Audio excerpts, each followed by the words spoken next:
So, welcome to Tribeca Cinemas, right? And I'm here to answer any questions regarding Zeitgeist moving forward. And I'm here with the Venus Project, our New York chapter coordinator, and you are also our New York chapter coordinator.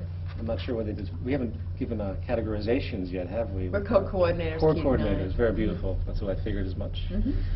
And yeah, I'm open to any questions you guys have to ask. The third film is very ambitious and very radical. How do you think that it could become a reality when you step outside into the city and you see the condition? And take a city like New York, for instance. You look at the skyline, you look at the people, you look at the piles of trash. How do you think that we can really transition? How realistically speaking, like what do you think is? Well, there's two angles of transition. There's the physical transition, and then there's the cultural transition. And out of both sides, the latter is much more complex. The physical transition, the rebuilding of buildings, this is all technically feasible. It's provably and scientifically concrete that we can do much more advanced things with extreme high efficiency. So the physical transition isn't a problem to me at all. It's the cultural transition. It's the people that are locked into this system. It's the people that identify so dogmatically that they feel that anything that alters their sense of identity is an attack on them. And this often, social systems, people identify with their social systems. They want to believe that their social systems are for them, just like they want to believe that their governments are for them, just like they want to believe that marketing and advertising or corporations like Apple Computer has a huge following of people that identify strongly. Same thing goes for a corporation and social system. So we have the free market, we believe in freedom and democracy, and these words have resonant meanings with people. Whatever you want to define them as, that's a whole different subject because of the ambiguity of what people have been conditioned to believe those words mean. Point being, the cultural transition is by far the most difficult. We have to educate people on what it means to be sustainable and get them to understand the need to identify with that for their own purposes and the reasoning of their own survival, the survival of their kids and their grandkids. To give a more concrete definition of time span or technical transition, once you have enough people that believe in this, then you begin to slowly change certain environments and certain regions to more sustainable practices not only regarding the industry, but also what people actually do, what people actually engage in. And then slowly the systems will shift, and then hopefully that will spread. One more thing I'll add, though, is that there will be a social breakdown, which has already been underway for many decades, which people don't seem to reconcile. They don't really pay attention to it, such as the continual doubling of poverty, the tremendous suffering, the extreme class division, the onslaught of all sorts of mental diseases, neuroses, and many things covered in the film as a result, literally, of this system.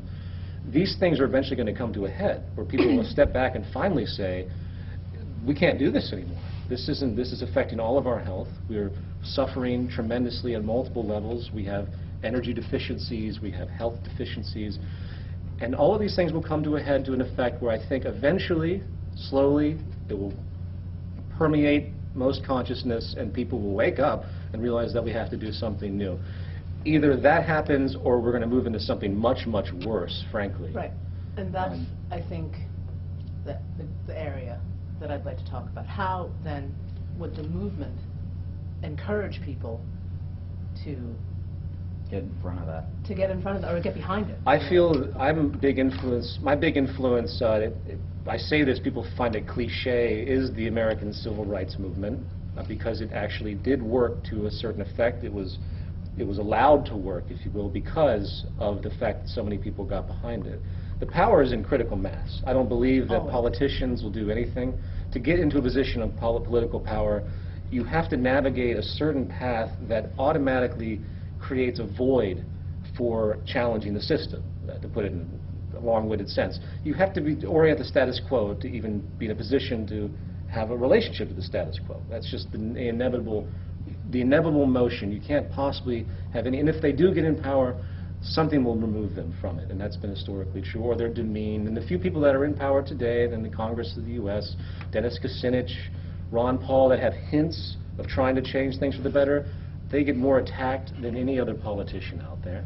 They're stifled in their communication.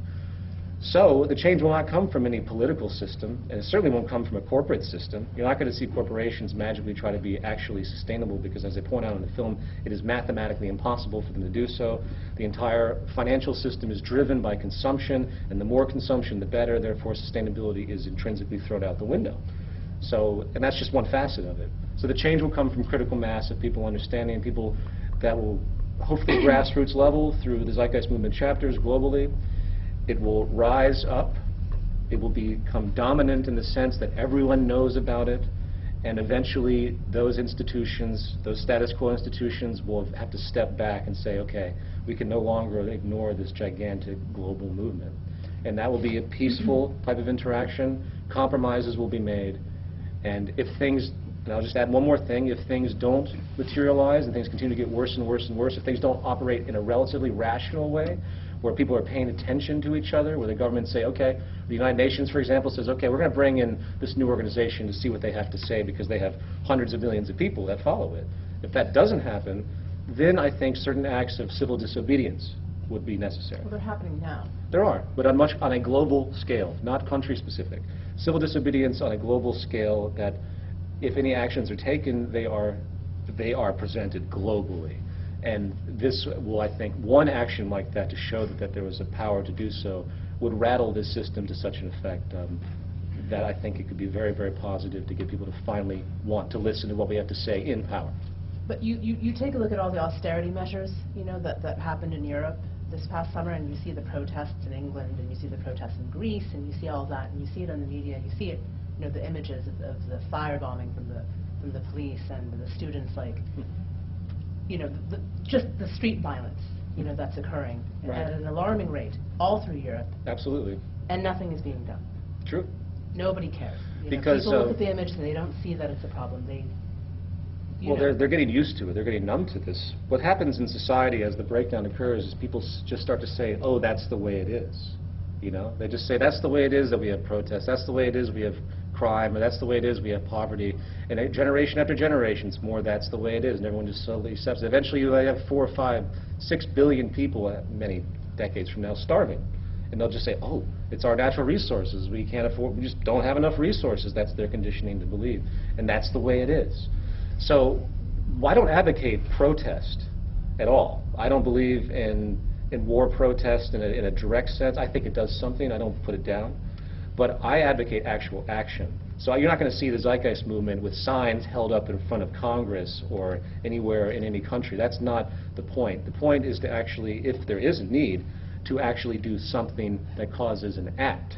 So to give a hypothetical, which I'm not advocating, by the way, to show the power of critical mass, if 50% of the U.S. population decided not to pay income taxes, there's no way the U.S. government could prosecute all of these people. I completely agree, and I haven't paid income taxes in 10 years.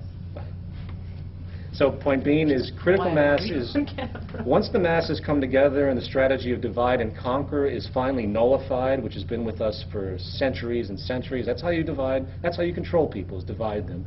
Once the artificial boundaries are overridden by this core necessity of life, the life ground necessity that is talked about, life value analysis that John McMurtry describes, which is essentially implying exactly what the Venus Project is about, then people will come together and realize that we have to work to preserve resources, we have to work to create a stable environment for the benefit of everyone, we have to work to create equality, because of the evidence I've showed by Richard Wilkinson, a stratified, divided society is one of the most unhealthy societies you can possibly have and causes the vast spectrum of disease and illness. It's scientifically proven in that sense, social science. I'm not going to say it's a technical science, but right now, all stratified societies, the more stratified, the worse their health is overall. And that is something that has to be recognized. We can't have a society that is so unhealthy when we know it's unhealthy. And hopefully people will begin to understand that and want to work towards something that actually is in line with nature and in line with what it takes to actually have a healthy society. As far as moving steps forward, like the city, the whole design of the city as it's presented seems really worthwhile, but also perhaps expensive in the first iteration, in transition from what we've got now into it would be one thing, like, once there's 50 of those cities and people are living in a different mindset, in a different system, for those to regenerate is one thing. How do you get the first one? But what can people start doing so it's not purely ideas, but practice? Because what people, I think, respond at a local level, what people respond to is a better option, an actual better option that they experience as a better experience. You'll win over that many more people because, right. So it might not be the full city the first time, it might be aspects Like of it to build at a community level, Sure. to build towards. So, like, I don't know. I'll wait till the camera's in. I'll respond and We're fine. And I'll tell Jacque the question, and he can respond as well. We're ready to go. Okay. With respect to what communities can do to try and inch towards this type of environment, especially with respect to the city systems, which are an intricate part to, I mean, you can, the depiction of the city system is only one depiction, and I think Jacque Fresco would point out, but it's logical, and it just shows what you would do to make the most efficient, energy efficient, ease of transport. You make things localized. These are very common things, and yes, I do believe that people could do this on a local level in a lo-fi way. That's the term I use, lo-fi, as opposed to the hi-fi technical stuff that we point out. But it doesn't create the real resolution of applying technology in the highest order. That's all that has to be kept in mind. And when it comes to money, you know, Jacque, how much, people always ask, how much will it cost to build your city? What do you say when they ask you that question in the sense of what's relevance of cost? Is it relevant to cost? No, it's not. Do we have the resources to do it? I mean the physical resources like trucks to deliver materials, concrete, steel. We have more than enough resources, but we don't have enough money to do it.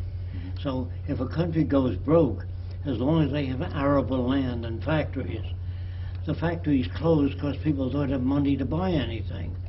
And then the factories are taken over by local governments because people don't pay taxes on their physical equipment.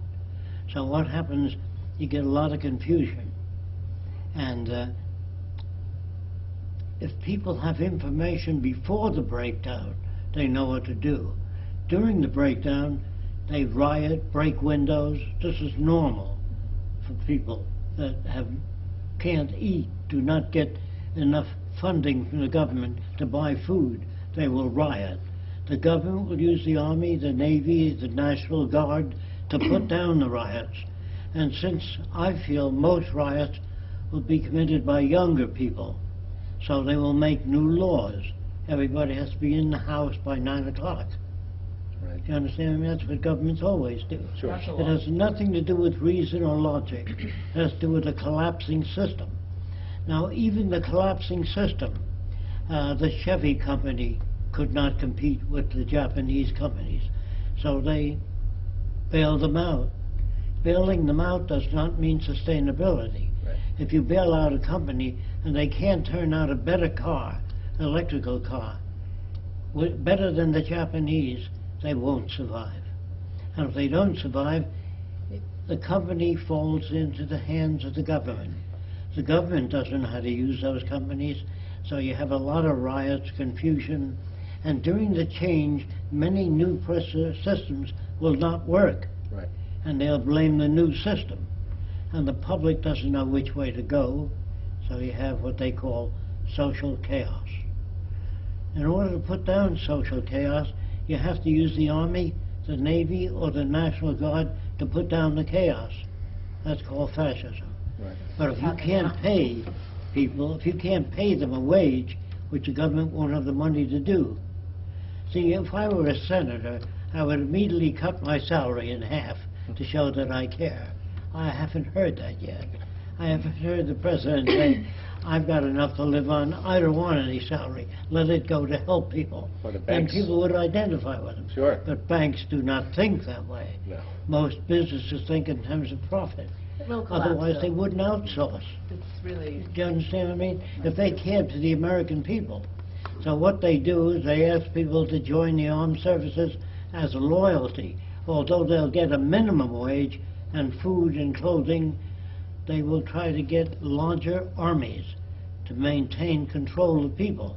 But in the meantime, in Europe, they will respond faster. I mean, because they're having a harder time than we are.